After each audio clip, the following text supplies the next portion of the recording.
الحمد لله رب العالمين وأشهد أن لا إله إلا الله وحده لا شريك له ولي الصالحين وأشهد أن سيدنا ونبينا محمدا عبد الله ورسوله الصادق الأمين اللهم صل وسلم وبارك على سيدنا محمد وعلى آله وصحبه ومن تبعهم بإحسان إلى يوم الدين.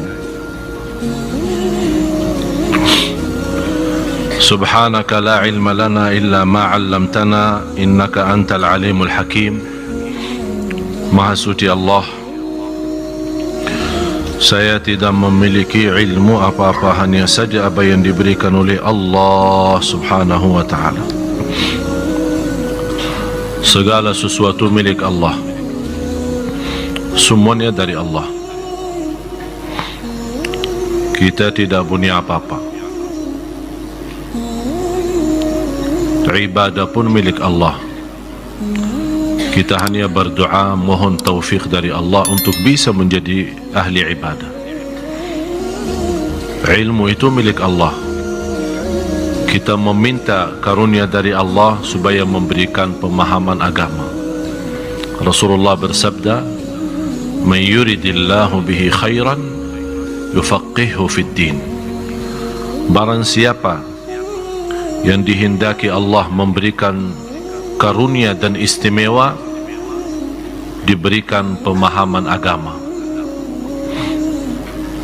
Jadi memahami agama, memahami Al-Quran dan memahami rahasia-rahasia daripada ibadah, salat, qiyamul lail dan yang lain-lainnya, ini semuanya di tangan Allah SWT. Oleh karena itu, kalau kita perhatiin, manusia walaupun namanya manusia, tapi dalam sisi ibadah sangat berbeda. Kenapa sangat berbeda? Karena kembali kepada perbedaan ikhlas, perbedaan khusyuk, perbedaan ilmu. Dan kita tidak bisa menghukumkan seorang menjadi salih karena banyak amalan salihnya, dan juga kita belum bisa menentukan orang jahat karena banyak berlaku jahatnya. Apalagi kalau orang itu sudah menghadapi kematian, sudah dipanggil oleh Allah Subhanahu wa taala, tidak boleh kita membahas kekurangannya, hanya kita bisa sebutkan kebaikannya. Kalau tidak mau menyebutkan kebaikannya, doakan saja. Karena bisa dengan satu amalan bisa membawa kita masuk surga, dan satu amalan bisa membawa kita masuk neraka. Dan sudah Rasulullah SAW menceritakan seorang wanita yang sudah dilaporkan kepada Rasulullah SAW, orang wanita itu salihah, ahli ibadah, qiyam lail, puasa, Quran, dah pernah tinggalin majlis ta'lim, ilmu. Tapi punya satu masalah, tidak menjaga lidahnya dan menyakiti tetangganya.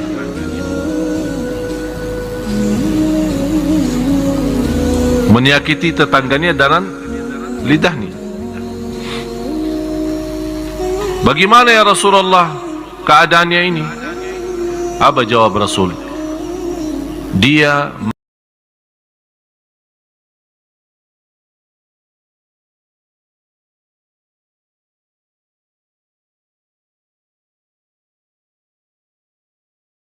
Anda mendengar sebuah hadis ini bisa menjadi ancaman berat bagi kita semua.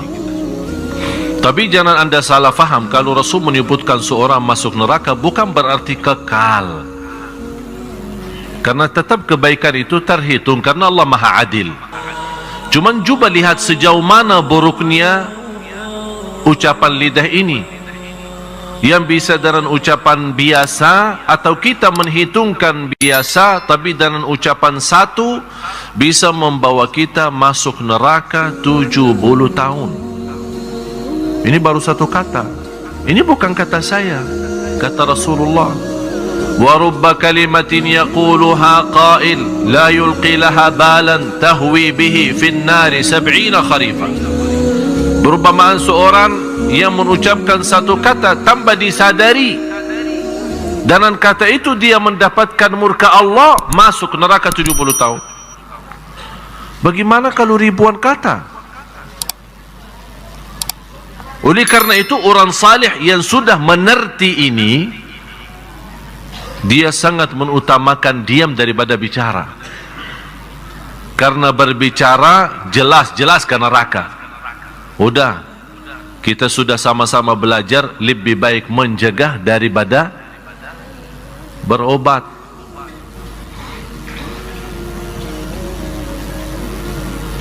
Seorang wanita yang Rasulullah SAW menceritakan, dan saya yakin Bapak Ibu sudah banyak mengerti cerita itu.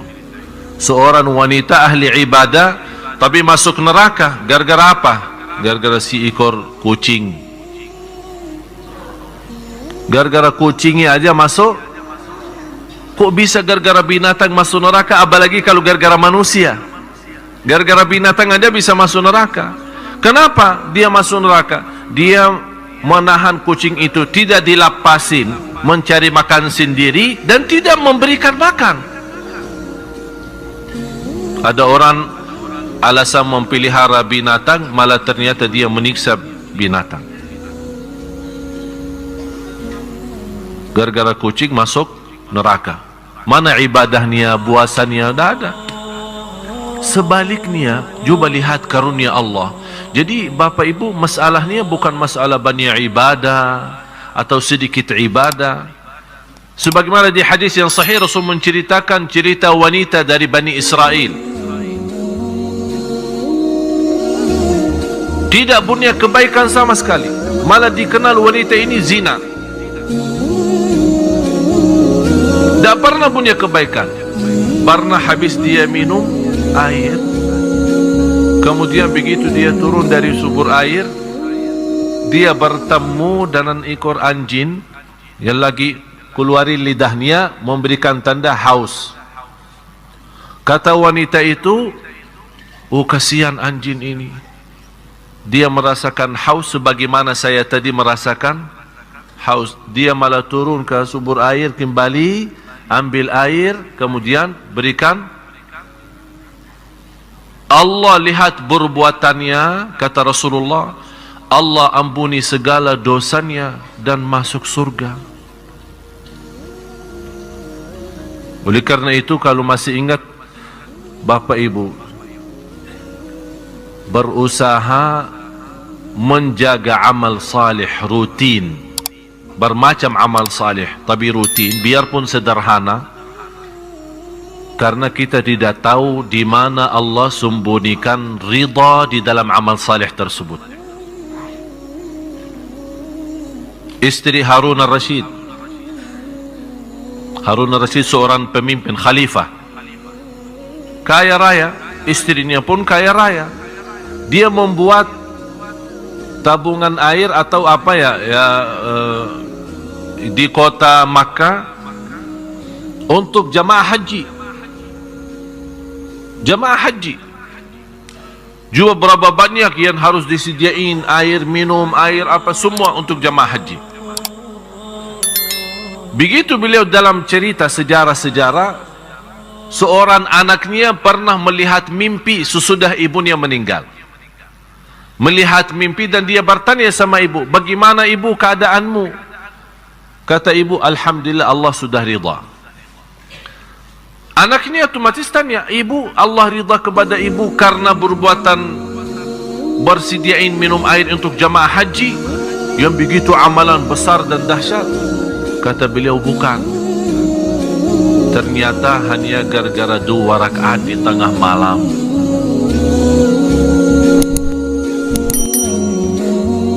Jadi masalahnya bukan amalan kita. Kadang-kadang merasa diri, aku sudah membangun masjid yang terbagus sedunia. Belum tentu ini yang bawa masuk surga, tapi bisa menyentuh kepala anak yatim dan rasa kasih sayang membawa kita masuk surga. Jadi masalahnya Bapak Ibu, jangan anda menghitungkan amalan kita sama Allah. Tapi yang kita jaga adalah ridha Allah. Bagaimana kita bisa berjuang supaya dapat ridha Allah itu.